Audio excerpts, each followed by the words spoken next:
Sir, నిన్న లక్నో పప్పుకి కావలసిన దినుసులు దొరకలేదు. ఇవాళ అన్నీ అమరాయి. లక్నో పప్పు మొదలుపెట్టాను.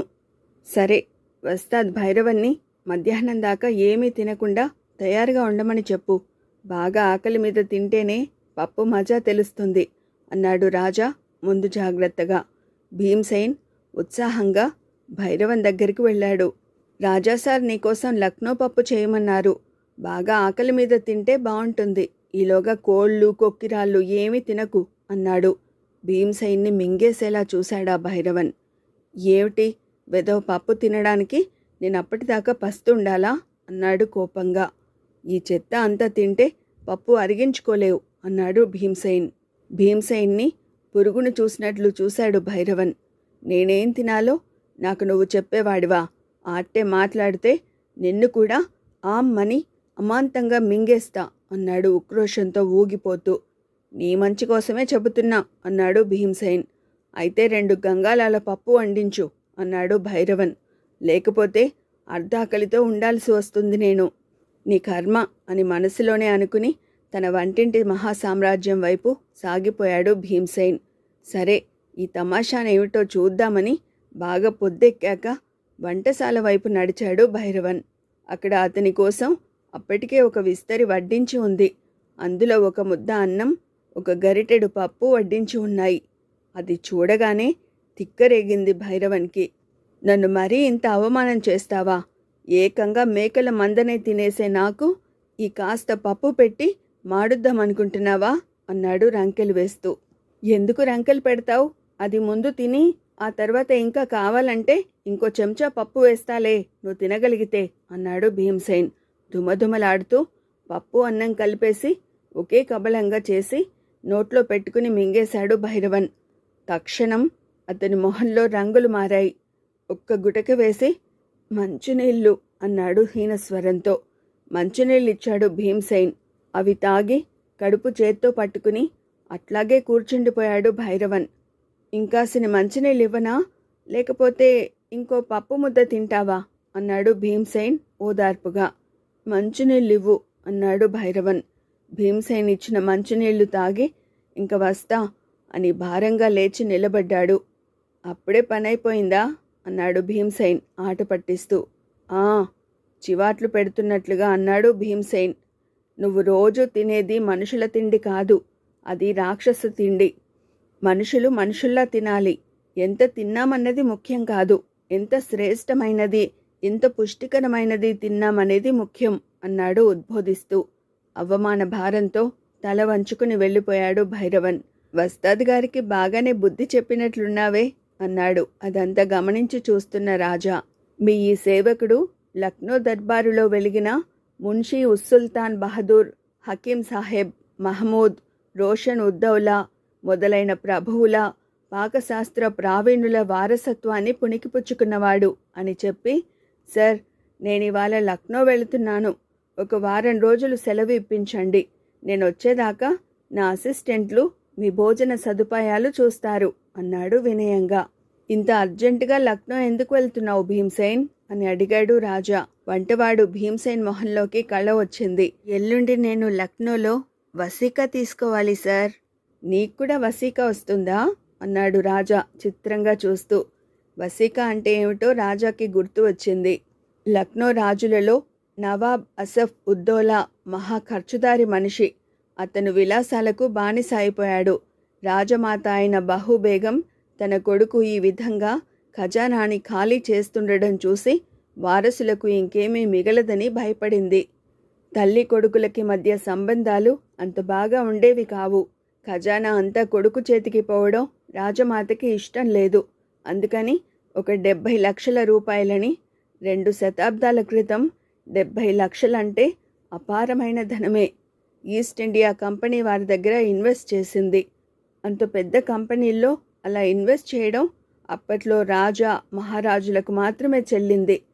ఈస్ట్ ఇండియా కంపెనీ పట్ల రాజమాత బహుబేగంకి అంతటి నమ్మకం ఉండేది. బదులుగా ఆ కంపెనీ వారు తన వారసులకి 4.5% వడ్డీ సూర్యచంద్రులు ఉన్నంతకాలం చెల్లిస్తూ ఉండాలని ఒప్పందం. ఈస్ట్ ఇండియా కంపెనీ తర్వాత బ్రిటిష్ వారు ఇండియాలో రాజ్యం చేసినప్పుడు కూడా అలా వడ్డీలు వంశపారంపర్యంగా చెల్లిస్తూనే పోయారు. ఇండియాకి స్వాతంత్ర్యం వచ్చాక సర్దార్ వల్లభాయ్ పటేల్ ఆ వడ్డీ చెల్లింపులు నిలిపివేయాలని అనుకున్నాడు. కానీ రాజకుటుంబ వారసుల తాలూకు మహజర్లని మన్నించి వడ్డీల రూపంలో ఇచ్చే పెన్షన్ని అదే పద్ధతిలో కొనసాగించడానికి నిశ్చయించాడు. తరాలు గడిచిన కొద్దీ వారసుల సంఖ్య పెరగడం వల్ల పెన్షన్ మొత్తం తగ్గడం మొదలెట్టింది. ఇప్పుడున్న వారసుల్లో అతిపెద్ద వసీకా వచ్చేది మీర్జా హుసేన్ అలీ ఖాన్కి. అతనికి నెలకు $714.87 వస్తుంది నెలకి. అలా చాలామందికి $5-6 కంటే ఎక్కువ రాదు. అయినా చాలామంది గుర్రాల మీద పల్లకీలలో వెళ్ళి ఆ $5-6 పెన్షన్నే గొప్పగా తెచ్చుకుంటారు. డబ్బు ముఖ్యం కాదు, మేం రాజకుటుంబీకులం అన్న దర్జా ఎక్కువ అక్కడ. భీమ్సైన్, నీకెంత వస్తుంది పెన్షన్ అన్నాడు రాజా. నెలకి రూపాయి అన్నాడు భీమ్సైన్ సగర్వంగా. సంవత్సరానికి ఒకసారి వెళ్ళి అంగరఖ చెడావులు ధరించి సంవత్సరం పెన్షన్ $12 తెచ్చుకుంటా నేను. బహుబేగం సాహెబా తన వారసులకే కాక కొంతమంది వంట వాళ్ళకి, నౌకర్లకి కూడా ఈస్ట్ ఇండియా కంపెనీ ద్వారా పెన్షన్ వచ్చే ఏర్పాటు చేసింది. నాది అదే వారసత్వం అన్నాడు ఛాతీ ఉప్పొంగిస్తూ. మళ్ళీ వారం రోజుల్లో వచ్చేస్తావుగా అన్నాడు రాజా. తప్పకుండా సార్ అన్నాడు భీమ్సైన్. క్యాజువల్ వియర్ తీసుకుని మీనాక్షి ఉన్న గదిలోకి వచ్చాడు క్లైవ్. అక్కడ మీనాక్షి దుప్పటి కప్పుకుని పడుకుని ఉంది. ఆమెను సుతారంగా తట్టి లేపాడు అతను. చెట్టుక్కున లేచి కూర్చుంది మీనాక్షి. ఆమెను చూసి దిగ్భ్రమ చెందాడు క్లైవ్. షాక్తో అతని నోటంబడి మాట రాలేదు. పూల దుప్పటి కప్పుకుని పడుకుని ఉన్నది మీనాక్షి అనుకుని అక్కడ తట్టి లేపాడు క్లైవ్. కానీ దుప్పటి ముసుగు తీసి తోక మీద నిలబడ్డ కోడినాగులా తన ఎదుట నిలబడి ఉన్నది 6 అడుగుల 2 అంగుళాల ఎత్తు ఉన్న ఆజానుబాహుడైన మగవాడిని. అతను తన పీచ మనచడానికి వచ్చిన పగవాడని అర్థం కావడానికి అరక్షణం కూడా పట్టలేదు క్లైవ్కి. అర్థమయ్యి అవగానే అతను ఆత్మరక్షణ కోసం సిద్ధమయ్యాడు. కానీ ఆ లోపలే ఎదుట ఉన్న వ్యక్తి అతడి మీద ముష్టిఘాతాలు కురిపించడం మొదలెట్టాడు. ఎదుట ఉన్నవాడు మగవాడని అర్థమవుతోంది కానీ అతని మొహం మాత్రం కనపడడం లేదు క్లైవ్కి. ఆలోచించుకునే వ్యవధి లేకుండా పిడుగులు పడుతున్నట్లు ఒళ్ళంతా దెబ్బలు తగులుతున్నాయి. అతి కష్టం మీద నిటారుగా నిలబడి ప్రత్యర్థిని ఎదుర్కోవడానికి ఒక బలహీనమైన ప్రయత్నం చేశాడు క్లైవ్. అంతలోనే ఎదుటి వ్యక్తి తాలూకు చేయి వజ్రాయుధంలాగా వేగంగా క్లైవ్ మొహం వైపుకి దూసుకు వచ్చింది. మరుక్షణంలో కళ్ళ ముందు మెరుపులు మెరిసినట్లయింది అతనికి. తక్షణం అతనికి స్పృహ తప్పింది. స్పృహ కోల్పోయే ముందు క్లైవ్ మనసులో మెదిలిన ఊహ ఒక్కటే. అన్ని రకాల మార్షల్ ఆర్ట్స్లో తనకు తానే సాటి అన్న గర్వం ఈ క్షణం దాకా ఉండేది తనకి. అలాంటి తనని ఒక్క నిమిషంలో మట్టి కరిపించగలిగిన ఈ మహాయోధుడు ఎవరు? అంతే. ఆ తర్వాత అంతా బ్లాంక్ అయిపోయింది. మొదలు నరికిన మానులాగా కుప్పకూలిపోయాడు క్లైవ్. కింద పడి ఉన్న క్లైవ్ని కాలితో నెట్టి చూశాడు ముసుగు వీరుడు. క్లైవ్ స్పృహలో లేడని అర్థమయ్యాక తన మొహానికి ఉన్న మాస్క్ తీశాడు. అప్పటిదాకా గోడ చాటున క్రీనీడలో నిలబడి జరుగుతున్నదంతా సంభ్రమంగా గమనిస్తున్న మీనాక్షి ఆ ముసుగు వీరుడు రాజా అని గ్రహించగానే ఆశ్చర్యంతో, ఆనందంతో పొంగిపోయింది. మీరా అంది ఉద్వేగంగా. చిన్నగా నవ్వి తల పంకించాడు రాజా. అంతలోనే ఏదో స్ఫురించినట్లు అడిగింది మీనాక్షి. ఇంతకీ నేను ప్రమాదంలో ఉన్నట్లు మీకెలా తెలిసింది? నేను రాసిన నోట్ మీరు అందుకున్నారా?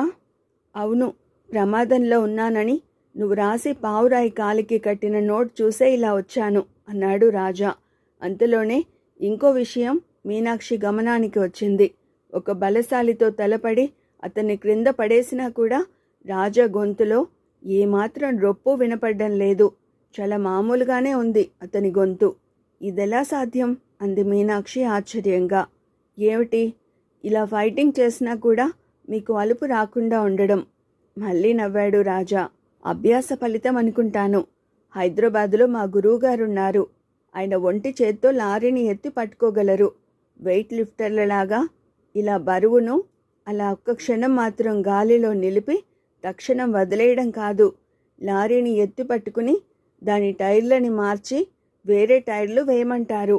టైర్లు మార్చి కొత్త టైర్లు వేసేదాకా ఆయన లారీని గాల్లోనే నిలుపుతారు అన్నాడు రాజా. నమ్మలేనట్లు చూసింది మీనాక్షి. అందరికీ తెలియడం కోసం ఆయన బల ప్రదర్శనలు చేయరు. ఆయనకి ఇలాంటి చౌకబారు పేరు ప్రతిష్టలు అక్కరలేదు. అందుకే ఆయన్ని మహానుభావుడని నేనంటాను. నేనొక్కసారి ఆయన్ని చూడొచ్చా అంది మీనాక్షి ఉత్సుకతతో. ఇద్దరం కలిసి వెళదాం వారి ఆశీర్వాదం తీసుకోవడానికి అన్నాడు రాజా. ఎక్కడ ఉంటారు ఆయన? ట్యాంక్ బండ్ దగ్గర. పేరేమిటి చెప్పాడు రాజా. మీ గురువుగారు ముస్లిమా అంది మీనాక్షి ఆశ్చర్యంగా. ఉద్విగ్నంగా అన్నాడు రాజా. దివ్య పురుషులకు దివ్య శక్తులకు హిందూ, ముస్లిం, సిక్కు, క్రిస్టియన్ అనే తేడాలు ఉంటాయా మీనాక్షి? జ్ఞానంలో ఒక లెవెల్ దాటిన తర్వాత మతాల సారం ఒక్కటే. అతను చెప్పిన దాన్ని అర్థం చేసుకోవడానికి ప్రయత్నిస్తున్నట్లు కొద్ది క్షణాల పాటు మౌనంగా ఉండిపోయింది మీనాక్షి. తర్వాత అడిగింది, ఇంతకీ నేనిక్కడ ఉన్నానని మీకెట్లా తెలిసింది? నవ్వాడు రాజా. ముందు నువ్వెక్కడ ఉన్నావో నువ్వు తెలుసుకో, ఆ తర్వాత జరిగిందేమిటో నేను చెబుతాను. అతను అలా అనగానే పరిసరాలను పరిశీలనగా చూసింది మీనాక్షి. అదొక పురాతనమైన కట్టడం, గబ్బిలాల వాసన, అతి చిన్నవిగా ఉన్న కిటికీలు. ఒక కిటికీ దగ్గరకు వెళ్ళి చూసింది. పక్కన కోట గోడలా ఎత్తుగా ఉన్న గోడ, చాలా విశాలంగా ఎకరాల మేర వ్యాపించి ఉన్న ఖాళీ స్థలం, చెట్టు చేమలు. కొద్ది దూరంలో ఒక ప్యాలెస్. వెనక్కి తిరిగి ప్రశ్నార్థకంగా రాజా వైపు చూసింది మీనాక్షి. నవ్వుతూ అన్నాడు రాజా, నిన్ను సరిగ్గా కోట గుమ్మం దగ్గర కిడ్నాప్ చేశాడు క్లైవ్. తర్వాత నిన్ను ఈ కోట తాలూకు బురుజులోనే బందీ చేశాడు. అదెలా సాధ్యం అంది మీనాక్షి అయోమయంగా. నన్ను ప్యాలెస్ గేట్ దగ్గర కిడ్నాప్ చేశాక 1 గంట సేపు కారులో ఎక్కడికో తీసుకెళ్లాడు నన్ను. అక్కడ బంధించారు. మరి నేను మళ్ళీ ఈ కోటలోకి ఎలా వచ్చాను? అదే క్లైవ్ చేసిన చమత్కారం. నాకు అర్థం కావడం లేదు, వివరంగా చెప్పండి అంది మీనాక్షి. ఇక్కడ కాదు, మనం వెనక్కి వెళ్ళిపోవాలి. వెళ్తూ వెళ్తూ మాట్లాడుకుందాం, సరేనా? సరేనన్నట్లు తల పంకించింది మీనాక్షి. ఇద్దరూ సన్నటి మెట్ల దారి గుండా దిగడం మొదలెట్టారు. కొంత దూరం దిగిన తర్వాత ఒకచోట సమతలంగా అయిపోయింది దారి. అక్కడ ఆగి గోడలో కలిసిపోయినట్లు ఉన్న ఒక రాతిని పక్కకి జరిపాడు రాజా. లోపల పెద్ద హాలులాగా ఉంది. పైనుంచి ఎవరో సెర్చ్ లైట్ వేస్తున్నట్లు 1 గజం మేర వెలుతురు పడుతోంది. ఇద్దరూ లోపలికి వెళ్ళారు. రాతిని మళ్ళీ యథాస్థానంలోకి లాగేసిన తర్వాత కమాన్ అంటూ ఆ సెర్చ్ లైట్ లాంటి వెలుతురు దగ్గరికి తీసుకెళ్లాడు రాజా. తల పైకెత్తి చూసింది మీనాక్షి. 4 అంతస్తుల మేడ అంత ఎత్తులో ఉంది ఆ గుహ తాలూకు కప్పు. అక్కడ ఒక సన్నని రంధ్రం, దానిలో నుంచి వస్తోంది వెలుతురు. కొండ చర్యలాగా ఉన్న గోడకి ఒకవైపు నుంచి సన్నటి నీటి ధార పడుతూ ఉండి అక్కడ మడుగులాగా నీళ్లు నిలిచి ఉన్నాయి. ఇక్కడ కూర్చుందాం కాసేపు అని కర్చీఫ్తో అక్కడ దుమ్ము విదిలించి తను కూర్చున్నాడు రాజా. అతని పక్కనే కూర్చుంది మీనాక్షి. ఇప్పుడు చెప్పండి అంది. చెప్పడం మొదలెట్టాడు. నువ్వు సరిగ్గా కోట గుమ్మం దగ్గరికి రాగానే కిడ్నాప్ చేశాడు క్లైవ్. కారు ఎటువైపు వెళ్తుందో, ఎంతసేపు ప్రయాణం చేస్తుందో గుర్తుంచుకునే ప్రయత్నం నువ్వు చేస్తున్నావని అతనికి అనుమానం తోచి ఉండాలి. అలా గుర్తు పెట్టుకున్న వివరాలు నువ్వెవరికైనా తెలియజేసే ప్రయత్నం చేస్తావని కూడా అతనికి తోచి ఉండాలి. నువ్వు అలాంటి ప్రయత్నం చేసినా కూడా అది వృధా అయిపోవడానికి గాను అతడు ఒక మాస్టర్ స్ట్రాటజీ ఉపయోగించాడు. ఏమిటది అంది మీనాక్షి ఆతృతగా. Very simple. అతని కారులో నిన్ను 1 అరగంట సేపు ముందుకు తీసుకెళ్లాడు. ఆ తర్వాత కారును వెనక్కి తిప్పి అరగంట సేపు వెనక్కి వచ్చి మళ్ళీ ప్యాలెస్ దగ్గరికే వచ్చాడు. కానీ నువ్వు మాత్రం గంట సేపు ముందుకే ప్రయాణం చేశానని భ్రమపడ్డావు. ఆ సమాచారం బయట వాళ్ళకి అందించాలనుకుని వివరాలన్నీ రాసి పావురం కాలికి కట్టావు. నువ్వు వివరాలు బయటికి పంపకుండా ఉండడానికి గాను క్లైవ్ ఎలాంటి జాగ్రత్తలు కూడా తీసుకోలేదు. ఎందుకంటే నువ్వు ఇలాంటి తప్పు సమాచారం పంపించడం అతనికే మంచిది. ఆ సమాచారం అందుకున్న వాళ్ళు నీకోసం ప్యాలెస్ నుంచి 1 గంట సేపు కారు ప్రయాణం చేస్తే ఏ ప్రదేశాలు వస్తాయో అక్కడే వెతుకుతారని అతనికి తెలుసు. అప్పుడింక ఎవరికీ కూడా నువ్వు ప్యాలెస్లోనే ఒక మూల ఉన్న బురుజులో బందీగా ఉండి ఉంటావన్న ఆలోచన రాదు. అతను మన విరోధి అయినా కూడా అతని మీదకి మనం జోహార్లు అర్పించవలసిందే అన్నాడు రాజా. కాసేపు నివ్వెరపోయి ఆ తర్వాత అప్పుడే తట్టినట్లు అంది మీనాక్షి. ఓ, అందుకేనా అత్తరు షాపుల పరిమళం 2 సార్లు, ఆయుర్వేదం మందుల వాసన 2 సార్లు, కొత్త తారు రోడ్డు వేసిన వాసన 2 సార్లు వచ్చింది అంది. అవును, వెళ్ళిన దారిలోనే వెనక్కి తెచ్చాడు నిన్ను. అసలు ఇంతకీ క్లైవ్ ఇలా చేసి ఉంటాడనే ఆలోచన మీకెందుకు వచ్చింది? నేను ప్యాలెస్ లాన్లో పచార్లు చేస్తున్నాను. అంతలో ఈ పావురం కనపడింది. దానికి కాలికి ఏదో కట్టి ఉందనిపించింది. దగ్గరికెళ్ళాను. అది మనుషుల మధ్య తిరగడానికి అలవాటు పడ్డ పావురం. నన్ను చూసి బెదిరిపోలేదు. దాని కాలికి ఉన్న నీ మెసేజ్ చదివాను. పావురాన్ని చూస్తే అది ఇక్కడిక్కడే తిరిగే పావురంలా కనపడింది. దూర సంచారం చేసే దానిలాగా కనపడలేదు. కానీ నీ మెసేజ్లోనేమో నువ్వు 1 గంట ప్రయాణం చేశానని రాశావు.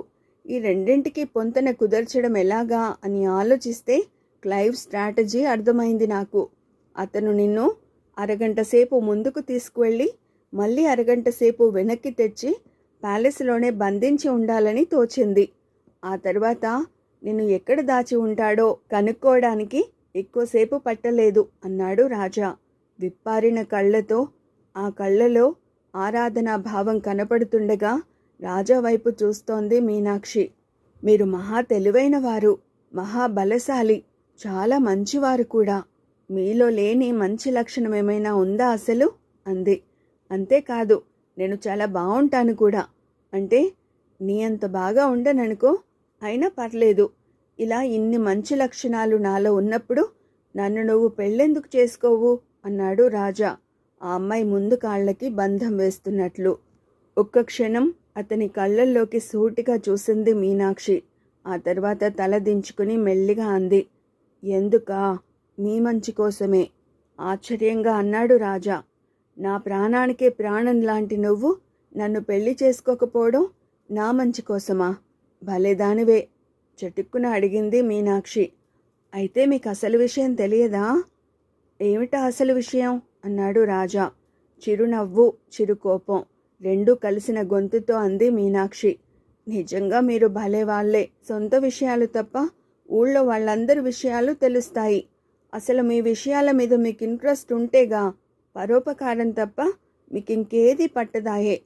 ఇంతకీ ఆ అసలు సంగతి ఏమిటో చెబుదు. మీ రాజా విక్రమదేవరావు గారు ఒక విచిత్రమైన వీలునామా రాశారుట. ఏమిటి? తన తదనంతరం తన ఆస్తికి వారసులైన వాళ్ళు తనకి సమాన స్థాయిలో వంశగౌరవం వగైరాలు ఉన్న రాచకుటుంబీకులే అయి ఉండాలని, అలా కాని పక్షంలో తన ఎస్టేట్ అంతా తను స్థాపించిన చారిటబుల్ ట్రస్ట్ పరమైపోతుందని రాశారు. మీరు విక్రమదేవరావు గారికి వారసులు. నేను మామూలు సాదా సీదా ఆడపిల్లని. మీరు గనుక నన్ను పెళ్లి చేసుకుంటే మీ 10,000 కోట్ల రూపాయల ఆస్తి మీకు దక్కదు. నిశ్చితంగా ఆమె వైపు చూశాడు రాజా.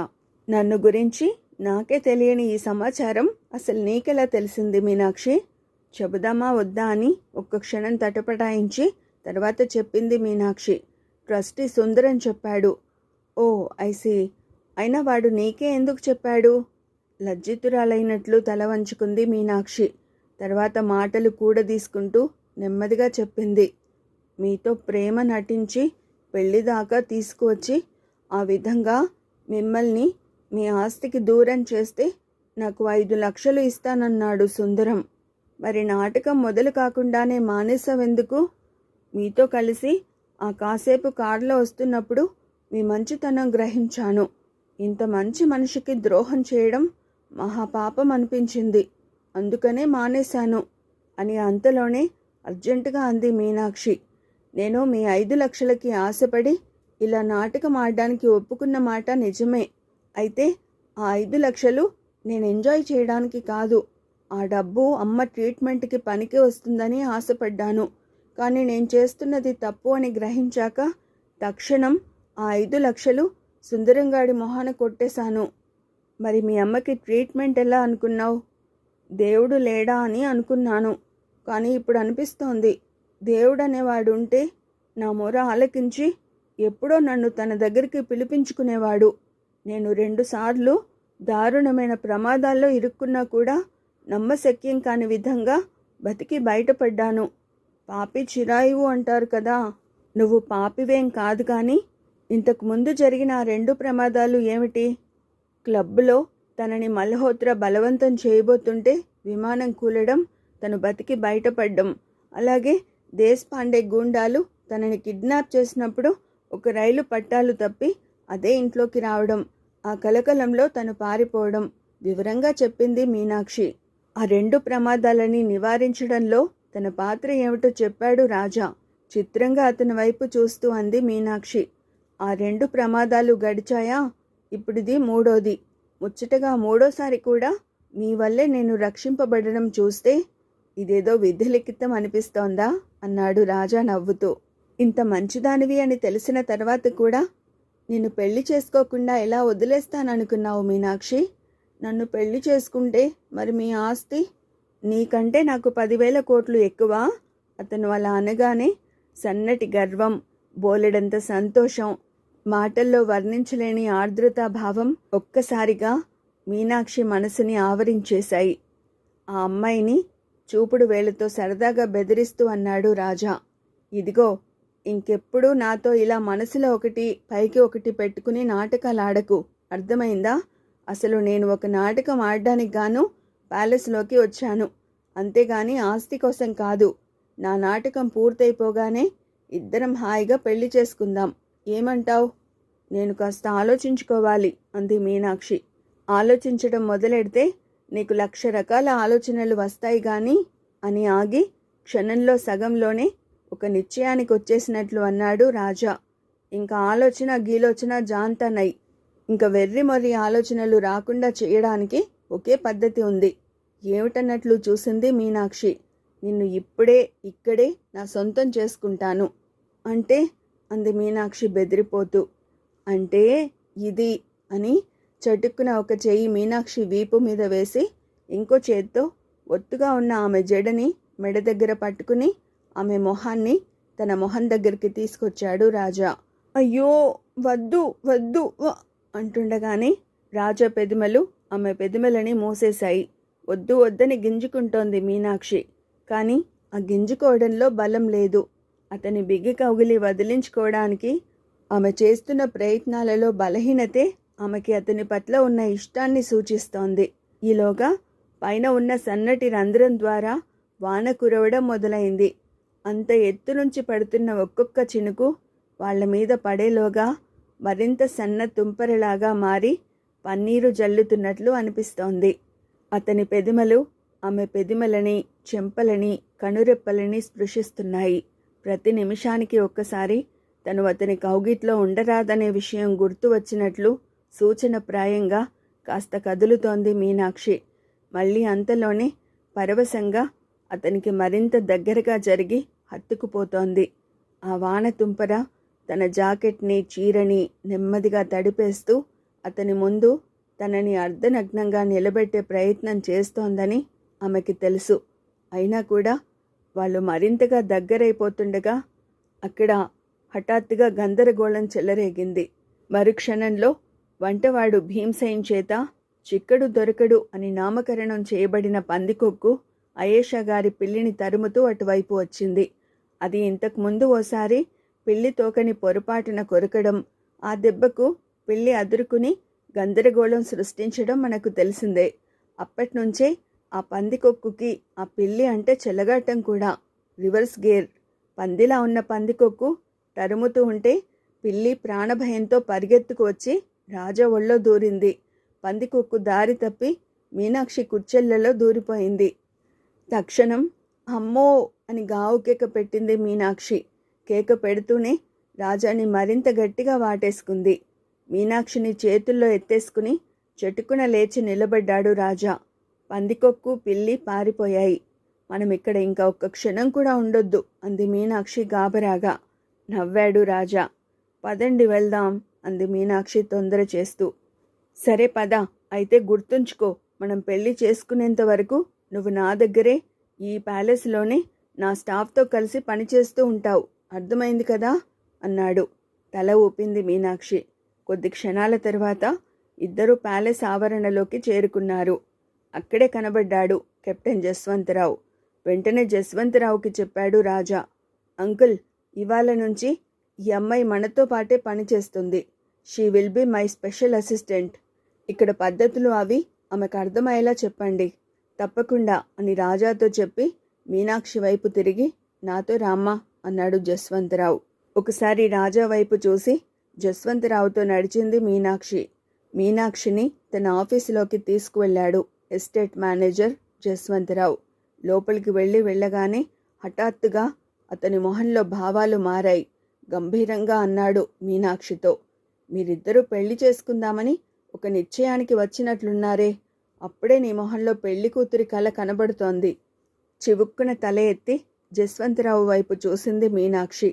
జస్వంతరావు అన్నాడు, ఆఫ్టర్ ఆల్ మీ ప్రేమ బలం ముందు 10,000 కోట్ల రూపాయల ఆస్తి పనికిరాదని మీరు అనుకుని ఉంటారు, అవునా? కానీ అది అంత సులభం కాదు. సారీ, పరిస్థితి ఇంతవరకు వచ్చింది కాబట్టి నీకు ఇక్కడ షాకింగ్ న్యూస్ చెప్పాలి అన్నాడు. జస్వంతరావు చెప్పిన ఆ షాకింగ్ న్యూస్ వినగానే మీనాక్షికి ప్రపంచమంతా ఒక్కసారిగా తలక్రిందులైనట్లు అనిపించింది. అయితే ఇన్నాళ్లకు డైమండ్ రాజా ఆఠీన్ రాణి కలిసిపోయారన్నమాట అన్నాడు జస్వంతరావు నాందిగా. రోషంతో మొహం ఎర్రబడగా చివుక్కున తల ఎత్తి చూసింది మీనాక్షి. జస్వంతరావు మొహంలో కనపడుతున్న భావం ఒక్క భావం కాదు, అనేక రకాల భావాలు కనపడుతున్నాయి అతని మొహంలో. ఆమెని చెక్కుతురాలిని చేశాయి అవి. పక్కా మిలిటరీ మ్యాన్ అయిన జస్వంతరావు మొహం పాలిపోయి ఉంది. సన్నగా కంపిస్తోంది అతని శరీరం. అతని మొహంలో విషాదం కనబడుతోంది. దాంతోపాటే కోపఛాయలు కనపడుతున్నాయి. అంతలోనే అదో రకమైన నిర్వేదం కూడా కనపడుతోంది. జస్వంతరావు మొహంలో క్షణానికోసారి తెరలుగా మారుతున్న భావాలని చూస్తూ అచేతనంగా అలాగే నిలబడిపోయింది మీనాక్షి. అతని మాటలకి పదునుగా జవాబు ఇవ్వాలనే ఆలోచన అణగారిపోయింది. నేను మహా అదృష్టవంతుడినో పరమ దురదృష్టవంతుడినో నాకే అర్థం కావడం లేదు అన్నాడు జస్వంతరావు స్వాగతంలా. అతను చెప్పబోయే దానికోసం ఎదురు చూస్తున్నట్లు మౌనంగా ఉండిపోయింది మీనాక్షి. హఠాత్తుగా అన్నాడు జస్వంతరావు, నువ్వు వసుధ కూతురివి కదూ? అవునన్నట్లు తల పంకించింది మీనాక్షి. మీ నాన్నగారి పేరేమిటి అన్నాడు జస్వంతరావు. సుబ్బారావు అంది మీనాక్షి. విషాదంగా నవ్వాడు జస్వంతరావు. ఎన్నాళ్ళయింది నా అసలు పేరు విని అంటే అంది మీనాక్షి అయోమయంగా. నేనే ఆ సుబ్బారావుని, నీ తండ్రిని నమ్మశక్యం కానట్లు చూసింది మీనాక్షి. ఆమె దగ్గరగా వచ్చాడు జస్వంతరావు. జేబులో నుంచి తన పర్స్ తీసి అందులో ఉన్న ఫోటో మీనాక్షికి కనబడేటట్లు పట్టుకున్నాడు. ఈమెనా మీ అమ్మ? ఆ ఫోటో వైపు పరీక్షగా చూసి అవునన్నట్లు తల పంకించింది మీనాక్షి. ఈమెని పెళ్లి చేసుకోదలుచుకుని పారిపోయిన నిర్భాగ్యుడిని నేనే అని చటుక్కున మీనాక్షి భుజం చుట్టూ చేయి వేసి దగ్గరికి లాక్కుని ఆమె నుదుటిని చుంబించాడు జస్వంతరావు. నా కన్న తల్లి, నీకంతా అర్థమయ్యేలా చెబుతాను. ఇలా రా, ఇక్కడ కూర్చో. ఇద్దరూ సోఫాలో కూర్చున్నారు.